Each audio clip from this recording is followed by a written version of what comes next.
So hi everyone, welcome back to my channel. If you're new, my name is Julia and I make videos on commentary and pop culture. And I also have a second channel where I speak a bit more about my life and my faith. So I'll leave a link below to subscribe if you're interested. So today's video is going to be about Drake. And I've held back for a while because I wasn't necessarily sure how interested people were in hearing about him. Because I feel like we can all collectively agree that Drake is just not the best person. I'm pretty sure that most people understand that, it goes without saying. But I really still think that it's important to talk just about his misogyny, his weird behavior towards young girls. I think these things are really important to talk about because even though in Hollywood, it's basically a rite of passage to be a weirdo and to be a creep for a lot of the men and pretty much for even the women. Like, it's kind of a rite of passage to be that way. But I still think that it should not be normalized amongst us common people, us common folk, you know what I'm saying? So yeah, I just think it's important in general just to speak about these things and keep these sort of conversations alive just so that way people don't think that this is okay or normal. But before we get into it, I want to actually give a shout out to today's sponsor, which is Notion.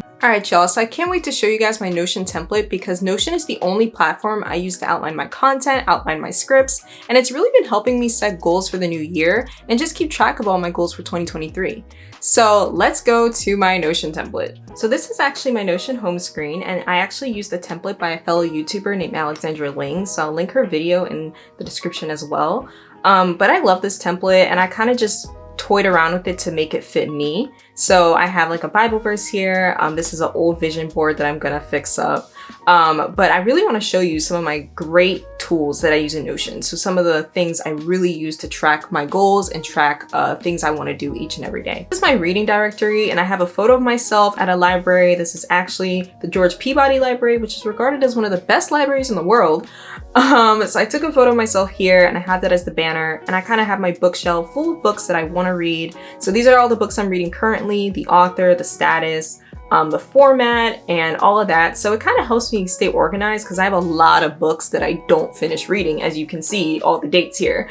And then I have books that I want to read. So I have these down here and if I own them, so that's really cool. So another feature of Notion that I really like using is being able to share pages with people. So I actually have a friend here, Tony, who is a YouTuber, and I shared this page with him because this is a page I use to actually plan out my YouTube content. So this is just an example, but for example, let's say I wanted to make a video about Lil Wayne.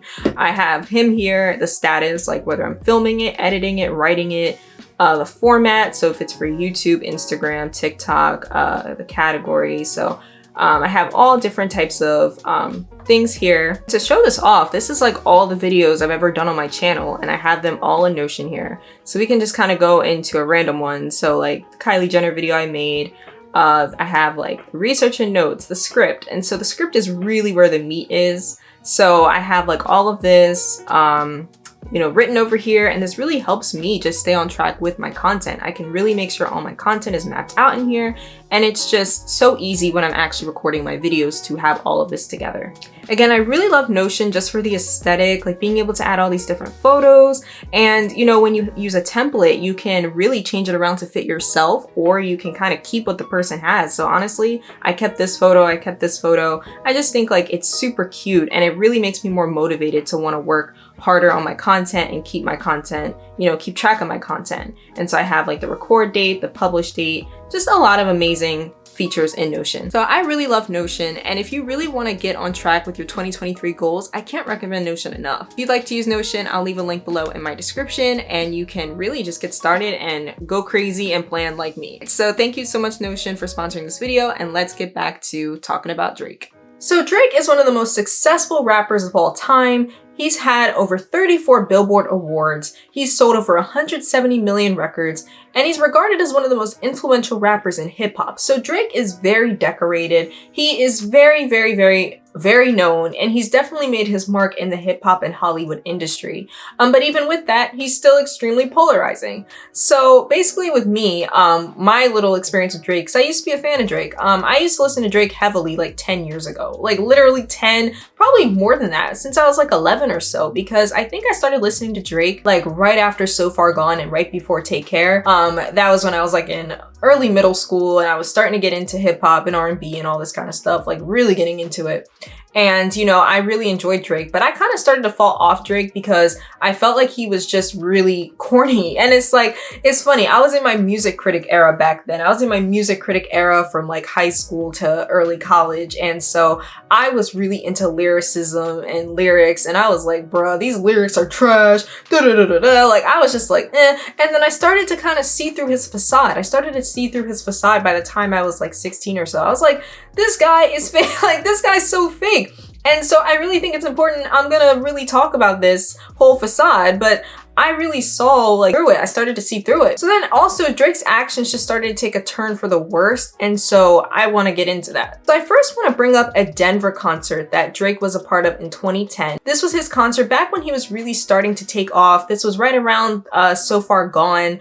This was really when he started to really get a footing and really kind of be more known. So Drake was young at the time. He was 23 years old. And in this concert footage, you see him bringing up a fan and he's kissing on her, caressing her. He's dancing with her. And then after a couple minutes of doing so, he asks her, how old is she? So she says that she's 17 and he starts saying, oh, whoa, I don't want to go to jail. But then he was like, oh, but you know, your breast just felt so good against my chest and you're just so beautiful. Like, how are you so thick for 17 and yada, yada, yada, like all this stuff. And then he says that, you know, I don't know if I should feel guilty about this. And then he says, well, I'm 23. It's okay. So this whole thing is just crazy.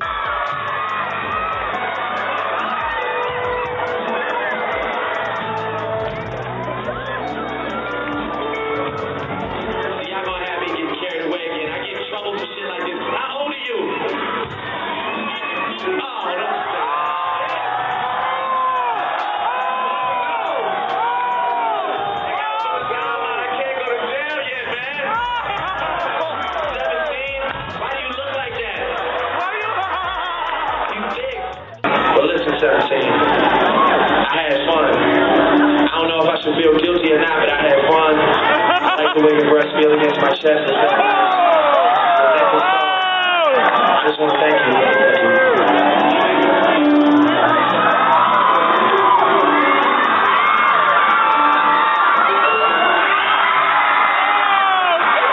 So there are quite a few people that argue that because this girl was 17, which in Colorado, the age of consent is 16, people say that what Drake did wasn't illegal. And it wasn't. Like, let's just be real. It wasn't illegal. But do I think it was ethical? No. And my thing is this, like, a lot of people always want to cite the law in that instance when it comes to age of consent. Even in my last video about Honey Boo Boo, people were trying to say that the age of consent in Georgia was 16 and yada, yada, yada. But my thing is this, like, even if the person is of age in the law, I still think ethically it's weird. And I just think underage, you don't want to mess with someone that's underage, especially if you're a high profile celebrity. Like, why would you even want to get that on your record, get that behind you? And now people are using this as leverage to talk about Drake's creepy and weird ways. Like, people are using this incident as leverage.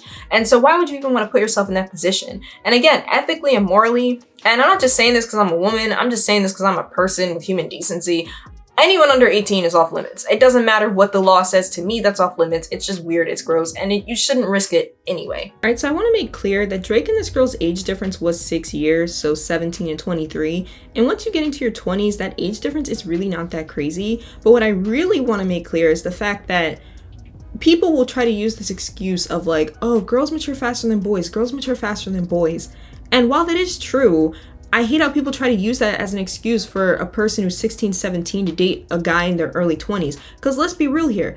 You talk to a 16 or 17-year-old girl, they may be mature, but you can tell that they're still a kid. Like, let's keep it real. I have 16, 17-year-old family members, right? And I talk to them, and a lot of times I'm like, oh, wow, you know, they're so smart, they're so mature, they have their life together, they're doing school, they're this, that. But when I talk to them for a long period of time, I could tell that they're a kid. And I mean, I even think back to when I was 16, 17, I used to be told by a lot of adults that I was mature for my age. But when I look back, I think back, I'm like, I was a mature kid, but I was still a kid. Like, I used to journal, and I like my journal entries from that time. Like, I can tell that I was still young. So my point is, stop trying to use that as an excuse. It's so annoying. And maybe I'm just annoyed because I got a lot of that on my last video. So I'm just like, bro, like, I just don't get how this is such a hard concept for people. I just don't get it. But anyway, back to the video. So the next incident I really want to discuss is probably the most high profile incident with Drake, and this has to do with Millie Bobby Brown. So if you don't know Millie Bobby Brown, she is one of the lead characters in the hit show Stranger Things on Netflix, and essentially Drake and Millie met up in around 2017 at one of Drake's concerts, and Drake posted a photo of him and Millie, and he put the caption as Hawkins' Very Own, which is a play on his record label, which is called October's Very Own, and it's called October's Very Own because Drake was born in October. And so this was kind of a play on his record label. He put that in the caption, and I remember when this photo was posted, I thought it was really cool. It was seen as like a Stranger Things times Drake crossover, and people just thought the crossover was dope. And I thought it was a really cute photo, you know, didn't think anything of it. But things started to seem really weird and hazy when we get into a year later, where Millie is actually discussing her friendship with Drake in an interview. So Millie's on the red carpet and she's at this event, and these people are asking her about her relationship to Drake. And she's talking about how they're really close friends. They talk every day. They talk about how they miss each other and how Drake gives her advice for boys and things like that. And that's when the alarm bells started to go off, because it's like, Drake, why are you like talking to this young teenager about these sorts of topics, and why are you talking to her so consistently? I mean, you shouldn't be doing that. Even if it was like a relative, even still, like there's still boundaries that should be put in place when it's not your child. And so it was just really, really strange and really creepy. And I think this is where people really started to raise their eye to Drake and his behavior. And that's when a lot of things started to surface, like the concert footage from 2010. This is when people really started to give Drake the side eye, because it's just like, what are you doing to this child? About your relationship with Drake. Tell me about your friendship. How did this all come about? I love him. I met him in Australia, and he's honestly so fantastic and a great friend and a great role model. You know, we just texted each other the other day, and he was like, I miss you so much. I was like, I miss you more. He's coming to Atlanta, so I'm definitely gonna go and see him. I'm so excited, yeah. You and Drake? That's awesome. That's awesome. What advice does he give you? Like, what does he say? About boys. He helps me. What? Yeah. He's great. He's wonderful. I love him. What's his advice with boys? You know, that stays in the text messages. And so Millie ended up coming basically to Drake's defense and to their friendship's defense, and she posted this on her Instagram story, and it says, quote, "Why you gotta make a lovely friendship your headline? You guys are weird, for real. I'm lucky to have people in the business extend their time to help me further my career and offer their wisdom and guidance. I'm very blessed to have amazing people in my life. You don't get to choose that for me. It's nice to have people understand what I do. Now get back to talking about real problems in this world other than my friendships. Jeez." And so honestly, this response by Millie doesn't surprise me, because she was a young teenager. She didn't really understand the gravity of the situation or just how weird it looked. And you know, this is where people started accusing Drake of grooming, because a lot of times with grooming behavior, it kind of starts with building trust with your victim, building trust, building a friendship, making them feel like, oh, you can come to me for advice. We're really good friends. And that's kind of how it starts. And so a lot of people started to accuse Drake of grooming Millie, because this is just weird behavior and it shouldn't be happening. You're a 31-year-old man. You're not even acting like that anymore. What is your business with Millie? So I just thought that was very, very strange. There are also rumors that Drake was fooling around with Kylie Jenner when she was underage as well. Kanye actually revealed that Drake and Kylie had gotten together behind Travis Scott's back. And you know, Kanye, he be saying a whole bunch of things. He be spitting truth, but then he also be spitting a bunch of nonsense, and it's sometimes really hard to understand the difference. Kanye just went and spoke about this, and I think a lot of people feel like it's not far-fetched that Drake and Kylie got together when Kylie was young, because Kylie was also involved with Tyga when she was like 16, 17 years old, and the Kardashian family put their co-sign on that. They were like, oh, hey, this is great. This is awesome for our brand. So a lot of people felt that it's not far-fetched that Drake would be with Kylie. Again, it's not been confirmed, but again, I think it just shows that the fact that you're in the rumor mill for this is not good for your image at all. I will say though that if Kanye is telling the truth, and that's a big if, the timeline doesn't really match up, because he said it was behind Travis Scott's back, and Kylie was of age by then, so she wasn't underage.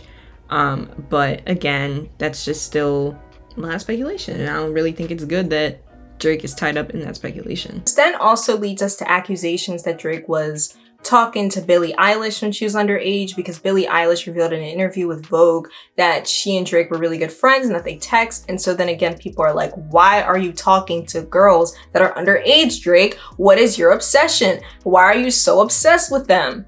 people are really looking at him and giving him the side eye. And Billie also defended Drake and said that, no, it's just innocent. We're just friends. Like, why can't he just be a fan of me? Yada, yada, yada. And again, this doesn't surprise me because these girls are young and I don't think they understand the full scope of the situation. So again, Drake being in the crosshairs for these sorts of rumors, and while nothing has been confirmed, it really just makes you wonder, what is this guy really on? What time is he really on?